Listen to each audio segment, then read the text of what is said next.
প্রিয় বন্ধুগণ, আমার ভাইয়েরা, আমার আল্লামা মামুনুল হক জামাতকে এত প্রমোট করলেন, জামাতের জন্য এত কিছু করলেন, একটা খালি বক্তব্য, তাও জামাতকে নাম ধরে বলেন নাই, ইনডাইরেক্টলি বলেছেন, কওমি মাদ্রাসার প্রশংসা করতে গিয়ে বলেছেন। এতেই জামাতরা খেপে গেছে। আগে মামুনুল হকের বক্তব্যটা আমি আপনাদের সামনে পেশ করছি।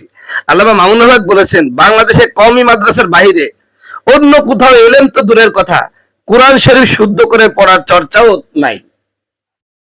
এটি তো মানে চিরন্তন সত্য কথা। বাংলাদেশে কওমি মাদ্রাসার বাইরে কোথাও এলেম তো দূরে থাক, কোরআন শরীফ শুদ্ধ করে পড়ার চর্চা নাই। এটাই সত্য কথা। বাংলাদেশে আলিয়া থেকে যারা কামেল পাস করে, অনেকে আছে কোরআন শরীফ রিডিং করতেই পারে না, সহি করে পড়া তো দূরে থাক। তো সেই ক্ষেত্রে মামুনুল হক কথাটা সঠিক বলেছেন, কিন্তু জামাতের ভাইরা এটা সহ্য করতে পারেন নাই। জামাতের ভাইরা এই কথা শুনে ওনারা প্রতিবাদ করছেন কিভাবে দেখেন। মাওলানা মামুনুল হকের এই বক্তব্যের তীব্র নিন্দা ও প্রতিবাদ জানাচ্ছি। এটা জামাতের আলেমরা বলতেছেন, এবং সুন্নি নামে সুন্নি যারা জীবনে কওমি মাদ্রাসায় পড়ে না, খালি আলিয়া মাদ্রাসায় পড়িয়েছে, এই আলিয়া মাদ্রাসার জামাত বাহিনী এবং সুন্নি বাহিনী, দুই বাহিনী একসাথে হয়ে বলতেছে। মাওলানা মামুনুল হকের এই বক্তব্যের তীব্র নিন্দা প্রতিবাদ জানাচ্ছি। এতদিন শুনতাম কওমিরা হকের ডিলার, এখন নতুন করে শুনছি কওমিরা এলেমেরও ডিলার। এখন নতুন করে শুনছি কওমিরা এলেমেরও ডিলার। আর কোন কোন ডিলারশিপ আপনাদের আছে জানতে চাই, এ কথা বলেছেন। মামুনুল হক কথা তো সঠিক বলেছে। বাংলাদেশ কওমি মাদ্রাসা ছাড়া কোথায় আপনি সঠিক এলেম পাবেন, আর কোথায় কোরআন শরীফের সহি চর্চা আছে? আপনাদের সুন্নি নামে সুন্নি যে বক্তাগুলো আছে, কয়জন আছে শুদ্ধ করে কোরআন শরীফ পড়তে পারে? আর আলিয়ার আলেম কয়জন আছে যারা শুদ্ধ করে কোরআন শরীফ পড়তে পারে? আলিয়া মাদ্রাসার শতকরা 99% হুজুর আছে যাদের পিছনে নামাজ পড়া ইক্তেদা করা জায়েজ না, কারণ তারা কোরআন শরীফ একেবারেই মানে বেসহি পড়ে, যে সমস্ত বেসহির কারণে অর্থ পর্যন্ত পরিবর্তন হয়ে যায় এমন। অতএব মামুনুল হক তো সঠিক কথাই বলেছেন, এতটুকু বলেছেন, এতেই আপনারা ক্ষিপ্ত হয়ে গেলেন। তো যেদিন আপনাদের থেকে বের হয়ে যাবেন, সেদিন মামুনুল হকের যে কি হবে আল্লাহ মাহমুদই ভালো জানে। কারণ জামাতের বট বাহিনী সঙ্গে থাকলে ওরা একদম সিদ্ধাতুল মুনতাহা পর্যন্ত আপনাকে বুঝিয়ে দিবে, পাম দিয়ে প্রশংসা করে। এইরকম আলেম হয় না, ওর এরকম ভালো আলেম খুব কম আছে। কিন্তু যখনই আপনি জামাতের বিরোধিতা একবার করেছেন, আজকে চরমনা এবং জমিয়ত আপনাকে 501 নাম্বার বলে গালি দেয়, কিন্তু সেটা অতভাবে ভাইরাল এখনো করতে পারে নাই, বা এমন ভাবে সেরকম পজিশন আপনাকে নিয়ে যেতে পারে নাই। কিন্তু আমি মামুনুল হক সাহেবকে বলছি, যেদিন আপনি জামাত থেকে বের হয়ে যাবেন না, যেদিন আপনি জামাতের বিরোধিতা করতে থাকবেন, বা জামাতের ভুলগুলো আপনি, বিরোধিতা না মানে জামাতের ভুলগুলো আপনি ধরতে থাকবেন, সেই দিন দেখবেন আপনাকে বাংলার জমিনে সবচেয়ে নিচু মানুষ হিসেবে আপনাকে জাতির কাছে পরিচিত করে দিবে, একদম পুরা পোশাক আপনার খুলে ফেলে দিবে। এটাই হলো জামাতের বট বাহিনী এবং জামাতের নজরিয়া। সঙ্গে থাকবেন, আপনি পৃথিবীর সবচেয়ে জ্ঞানী, সবচেয়ে ভালো আলেম, সবচেয়ে বড় চরিত্রবান। সঙ্গে থাকবেন না, আপনাকে নিয়ে তারা এমন খেলায় মাতবে যে আপনি সমাজে মুখও দেখাতে পারবেন না। এটাই হলো জামাত, এটাই হলো সুন্নি নামের চুন্নি। বন্ধুগণ, আমার ভাইরা আমার, তো যাই হোক, মামুনুল হক সাহেব যেহেতু কওমির সন্তান, মাঝে মাঝে তিনি কওমির কিছু কথা বলে কওমির সাথে আছেন, এটা তিনি বোঝাবার চেষ্টা করেন। সম্মানিত বন্ধুগণ, আমার ভাইরা, আজকে দেখলাম মুফতি হাসান জামিলের ছেলের অলিমা অনুষ্ঠানে মামুনুল হক সহ কওমির শিষ্য স্থানীয় সমস্ত আলেমদেরকে, এদেরকে দেখে ভালো লাগলো। আসলে মুখে মুখে আমরা মামুনুল হককে যদিও জামাতের সাথে ঠেলে দিচ্ছি, এটা আমাদের লস হবে। উনি যদি ঘোষণা দিয়ে জামাতের সাথে যোগদান করে, এটা কওমিদের একটা বিশাল পরিমাণে লস।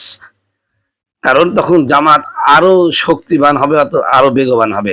আপনারা জানেন যে, দেখেন, আমরা কওমির পক্ষ থেকে জামাতের সমস্ত আলেমদেরকে আমরা বারবার আহ্বান করেছি জামাতের সাথে একটু বাহাদে বসেন, এই সমস্ত বিষয়গুলো নিয়ে আমরা একটা চূড়ান্ত সিদ্ধান্তে আসতে চাই, কিন্তু আসে নাই। শেষ পর্যন্ত কি করলেন, আসলেন ঠিকই, কিন্তু জামাতের খোদ জামাত যায়, এই জামাত ভিত্তিক কোন আলেমকে তারা কিন্তু কওমির সাথে বাহাজে বসানোর জন্য তারা অফার করে নাই। এখন যখন কওমি থেকে হিজরত করে জামাতে অনুপ্রবেশকারী আলী হোসেন ওসামা একজন আলেমও ভালো, আর তখন ওরা তো আগেই বলছে যে বাহাজ করার আমাদের সময় নাই। ওরা কিন্তু অন্য দিক দিয়ে সময় দিচ্ছে বাহাজ করার জন্য। তারা কি করছে, কওমের বিরুদ্ধে কওমের একজন কর্মীকে লাগিয়ে দিয়েছে। এটাই হলো জামাতের রাজনীতি, এটাই রাজনীতি। তো যাই হোক, আজকে আমরা মুফতি হাসান জামিলের বাড়িতে মামুনুল হককে দেখলাম, দাওয়াত দিয়েছেন সেখানে সমস্ত আলেমদের সাথে, এবং তিনিই মনে হচ্ছে প্রধান অতিথি, আলহামদুলিল্লাহ। তো এটা তাকে আমাদের কাছেই রাখতে হবে। আর তিনি তো বারবার স্পষ্ট করছে যে আমাদের সাথে আমার আকীদাগত কোনো ঐক্য হয় নাই, হয়েছে রাজনীতিগত সমঝোতার রাজনীতিতে আমরা তাদের সাথে ঐক্য হয়েছি, কিন্তু আসলে জামাতের সাথে আমাদের আকীদাগত কোনো হলো রাজনীতি বা কোনো মিল আমাদের নেই। এত কিছু বলার পর আমরা বারবার মামুনুল হককে বিভিন্ন ভাবে ছোট করতেছি, বিভিন্ন অপদস্থ করতেছি। এই সমস্ত কথা শুনতে শুনতে একবার ওরা যদি মাথায় গামজা বাইন্দি যদি জামাতে যোগ দেয়, লসটা হবে কার? আমাদের হবে। আমাদের সন্তান আমাদের বিরোধিতা করবে। এই জন্য আমি কওমি আলেমদেরকে বলবো, বিশেষ করে চরমোনার বট বাহিনী এবং জমিয়তের বট বাহিনী, এই সমস্ত ছোকরারা দেখলাম দাড়ি উঠেনি, কিন্তু মামুনুল হককে নিয়ে যে ভাষায় কথা বলতেছে, এগুলো মিস্টার আজাজিলও বলতে পারে না। এমন এমন খারাপ ভাষায় এই চরমোনার এই মূর্খ মুরিদগুলো, জামাতের মূর্খ এই ছোকরাগুলো এরকম কথা বলছে। এটা খুবই খারাপ লাগতেছে। একজন আলেমে দ্বীন, বাংলাদেশের মধ্যে একজন নামকরা আলেম, এবং তার বাবা শাইখুল হাদিস আল্লামা আজিজুল হক রহমতুল্লাহ আলাই, যার কাছে আমি সূরা ফালাক না সূরা ইখলাস পড়েছি। আহা, এত সুন্দর মানুষ, যাকে দেখলে আল্লাহর কথা মনে পড়ে। রাসূল বলছেন যে তোমরা তাদের কাছে যাও, তাদের সাথে ওঠা বসা করো, যাদেরকে দেখলে তোমাদের আল্লাহর কথা মনে পড়ে। সেই একজন ব্যক্তির সন্তান আল্লামা মামুনুল হক, তাকে নিয়ে এই 501 ঘর রুম নাম্বার কেন্দ্র করে আমাদের এই জমিয়তের ভাইরা এবং চরমোনার ভাইরা এমন কোনো মানে কটু কথা নাই, এমন কোনো অপমান অপদস্থ নাই যারা করছে না।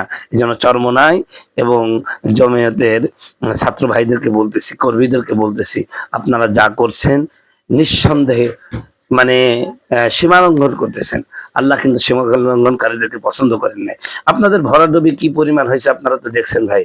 তো তারপরেও কেন আপনারা এই অকামগুলো করে যাচ্ছেন? আল্লাহ আপনাদের হেদায়েত দান করুন, সঠিক কথা বুঝবার তৌফিক দান করুন। সকলে বলুন আমিন। আসসালামু আলাইকুম ওয়া রাহমাতুল্লাহি ওয়া বারাকাতুহু। সকলে ভালো থাকবেন, সুস্থ থাকবেন, সুখে থাকবেন।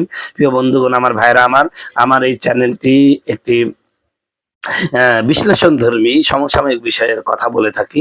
আপনারা আমার এই চ্যানেলে নতুন হয়ে থাকলে সবাই সাবস্ক্রাইব করবেন, আপনাদের বন্ধুদেরকেও সাবস্ক্রাইব করতে বলবেন।